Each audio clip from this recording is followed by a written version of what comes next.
I caught my own father, my own dad, actively damaging my home, but what he said next sent a chilling wave down my spine and revealed a secret family plot so twisted, it made me question everything. You won't believe what he had planned for my nephews. So, a few days ago, my dad came over to my place. It had been a while, and honestly, a lot had changed. See, my husband and I both live with disabilities. I have a nervous system condition that can just completely knock me out during a flare, and he has hypermobile Ehlers-Danlos syndrome. To manage our conditions and just, live without constantly crashing, we poured our hearts into renovating our home. We added these specific accommodations, some DIY, some professional. And I gotta say, the results? Life-changing. I have more energy, fewer crashes. My husband feels so much more functional, and we were honestly just elated. My dad, though? Not a fan. Not even a little bit. He walked in, looked around, and just started in on how weird it all was. He was worried about resale value, which, whatever, we're not selling. I kept trying to gently steer the conversation, tell him, "Dad, this just works for us." But he just wouldn't let it go. He was getting really worked up, which is actually pretty unusual for him in those kinds of situations. Our plan for the day was simple. He'd meet my foster dog, maybe adopt him, and then we'd take the dogs for a walk and grab lunch. So we did the walk, and then I left him alone for just a minute to use the bathroom. When I came back out, my blood ran cold. He was in the kitchen, actively trying to pull one of our custom, accommodating mechanisms right out of the wall. He hadn't destroyed it, not functionally, but he'd definitely caused aesthetic damage. We'd have to repaint. I was shocked. Honestly, I think I was a little hysterical. I just snapped. I yelled, "What the F are you doing, Dad? What is your problem?" He looked at me, a little flustered, and said, "I just wanted to see if it was removable. Sorry, it's just too weird. It's too weird. It's just not going to work when Billy and Bobby move in with you." Billy and Bobby. My nephews. My brother's kids. I froze. Move in with me. What the hell was he talking about? I have never invited them to stay, let alone move in. And to my knowledge, if something tragic ever happened, I would be so far down a very long list of potential guardians. It's not even funny. This comment came out of absolutely nowhere, laden with so much frustrated emotion. I was completely blindsided. I tried to get him to clarify, repeatedly, but he just waved me off, saying, "Forget I said anything. I don't want to talk about it." I pressed him hard. Finally, he just said, "Well, honey, it's a massive house. You have room for 2 boys." When I asked him why he'd even bring it up, making it crystal clear I had zero desire to host them, much less have them move in, he clammed up again. "Forget I ever said anything," he insisted. He did apologize for the damage, immediately zelled me more than enough to fix it, and we still went to lunch. The rest of the day was normal. And I guess I was just so stunned I didn't bring it up again right then. But now, days later, it's eating at me. I can't shake it. First off, my dad would never be that aggressive about renovations in my brother's homes. He just wouldn't. It makes me feel like he respects my home less because I'm a woman and that sucks. But the real gut punch? What the hell was he talking about with my nephews? Is my family secretly plotting to move those kids in with me?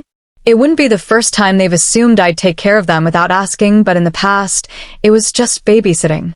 And I've already explicitly told everyone that even that is unacceptable. So the idea of them moving in? It was beyond comprehension. I was spinning. My nephews, Billy and Bobby, can be a handful. They're a little delayed and honestly pretty entitled. My sister-in-law struggles to be alone with them, and my brother has a demanding job, so they've always leaned heavily on family for childcare. When I lived with my dad, I was basically their primary caregiver, which I hated. But I did manage to set some boundaries even then. Still, the thought of the moving in now was terrifying for a whole other, much darker reason. See, I've been dealing with a stalker for years, an old friend who became fixated on my husband. She's actually threatened my nephews before. I distanced myself from them, stopped picking them up from school, and the threat stopped. But bringing them into my home now, especially while I'm trying to pursue legal action, it would put them, and me, in direct danger. It would be an escalation I can't even stomach. There are a million reasons why it would be a bad idea, but chiefly it wouldn't be safe. My dad, he's always been a master of triangulation. He'd tell my brother, "Your sister is so upset she can't make it to your party.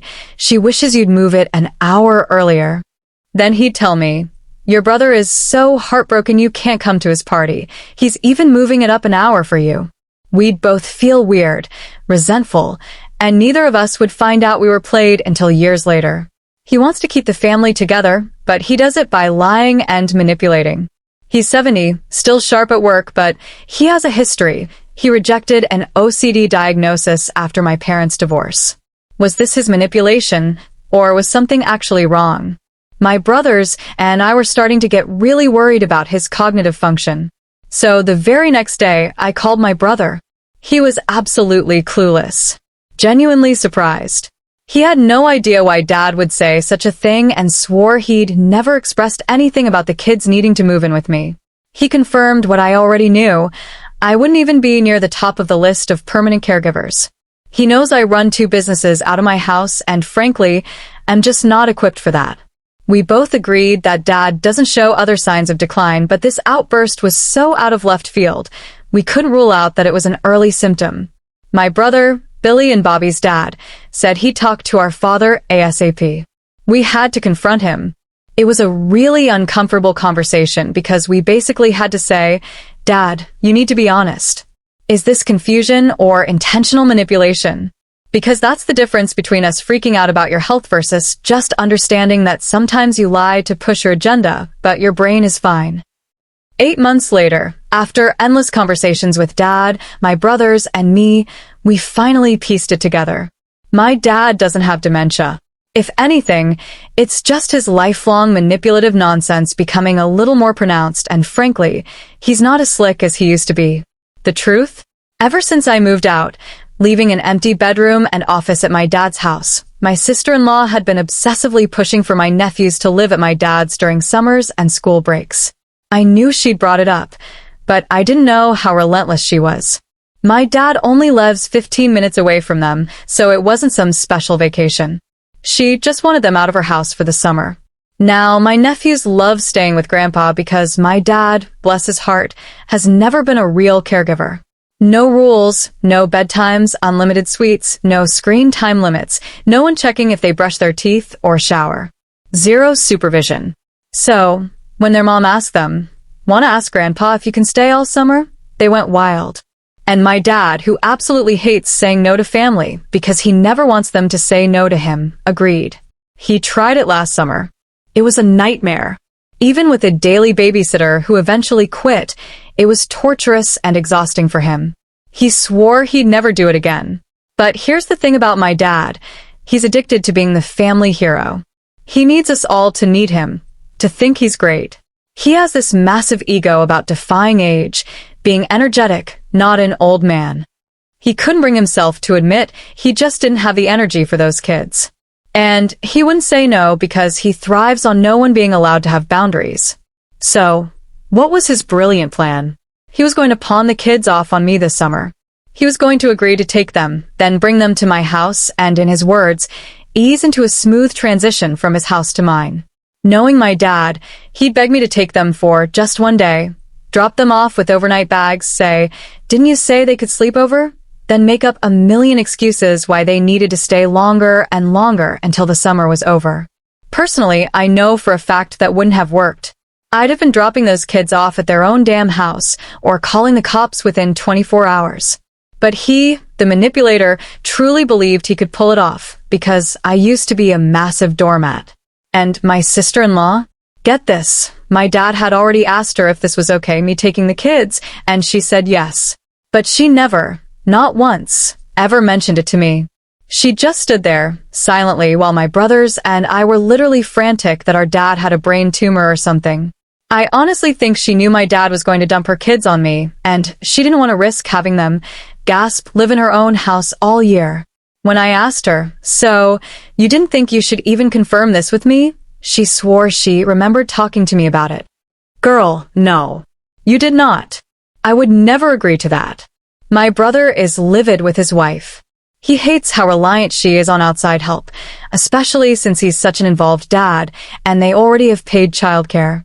We're all just so over my father's triangulation.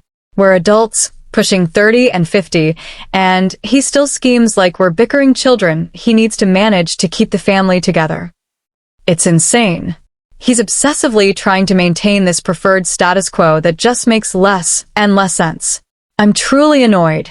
I had so many important things going on in my life, good and bad, that needed my full attention.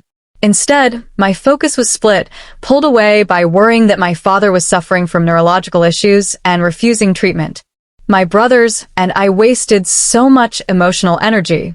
All for what? For some stupid BS about his pride, him applying his twisted preferences to our lives again. It's been a tough lesson, realizing that sometimes the ones you love can cause the most chaos, not out of malice or illness, but out of their own deeply ingrained, manipulative patterns. What would you have done in my place, realizing your family was plotting behind your back like that? Have you ever had to deal with a master manipulator in your own family? Tell me what you think, I really want to know.